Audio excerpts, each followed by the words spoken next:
はい、皆さんこんにちは、日本語の聖書を一緒に読んでいきましょう。今日は創世記1章17節から18節。Okay, here we go. 神はこれらを天の大空に置いて地を照らさせ、昼と夜とを司らせ、光と闇とを分けさせられた。神は見てよしとされた。解説。Okay, so the first thing we're going to look at here is how we can use te-form verbs and mas stems of verbs to connect a bunch of verbs in the same sentence. Okay, so we have 神は置いて照らさせ司らせ分けさせられた。Okay, so this is all stuff that God is doing in this passage. The first thing I want you to notice is that we get the tense of the sentence at the end in the last verb. Okay, so this is where we see that we're dealing with past tense. So because we have past tense here, all of this stuff is past tense as well. It's pretty straightforward. Okay, so 分けさせられた. This is about as complicated as you're going to get with any verb form. 分ける, we already know, to divide. 分けさせる, to cause to divide. 分けさせられる, the honorific form of to cause to divide. And then we put that in the past tense with the ta. 分けさせられた. He caused to divide. Okay, this one here, 司らせ, is also a causative verb, to cause to rule. 照らさせ, also causative, to cause to shine light upon, to illuminate. And then we have the te form of a new verb, oite, which we're going to look at down below. Okay, what I want to look at first, though, is the difference between wa and ga, because this is extremely important and very useful to know.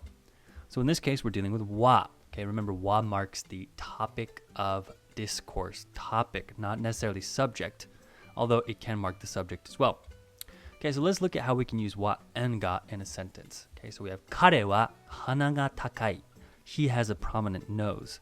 Okay, literally, as for him, 彼は鼻が nose 高い is high. Nose is tall. Okay, so we're using wa to mark the topic of the conversation, which is 彼, him. And then we're using ga to mark the subject, which is nose, or his nose in this case. And that is what? It is high. Okay, so he has a prominent nose.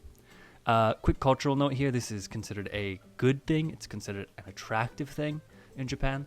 So if you visit Japan and someone says, 鼻高いね, they're not making fun of you. They're actually giving you a compliment.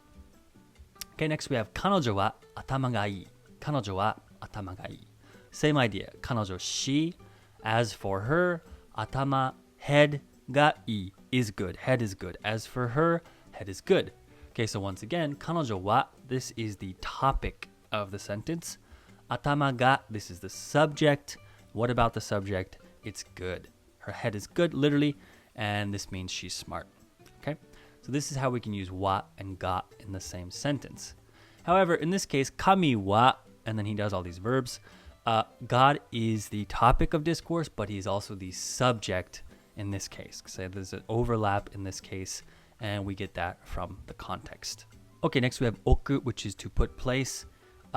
This actually comes after korera, which we're going to look at next, but I wanted you to learn this because it's one of the verbs in this sequence of verbs here. Okay, so to put to place, 天の大空に置いて. So 置いて, oku is used with ni to show where you're putting something. Okay, so you could say お皿をテーブルの上に置く. Okay, so I place the plates on the table. お皿 is plates, テーブル is table, 上 is on the surface of, に置く, I place them there. So we mark where we're putting something with ni. In this case, God is placing something in the 天の大空, the sky of the heavens, as I've translated it. What is he placing there? Okay, the answer is これら, these. Okay, so we wonder what this might refer to. It refers to 二つの大きな光. Do you remember what this is? 二つの大きな光. 二つの大きな光. This is the two big lights. Okay, so これらを天の大空に置いて. So he places these two big lights in the heavens. I hope this was illuminating. Thank you, and I'll see you in the next one.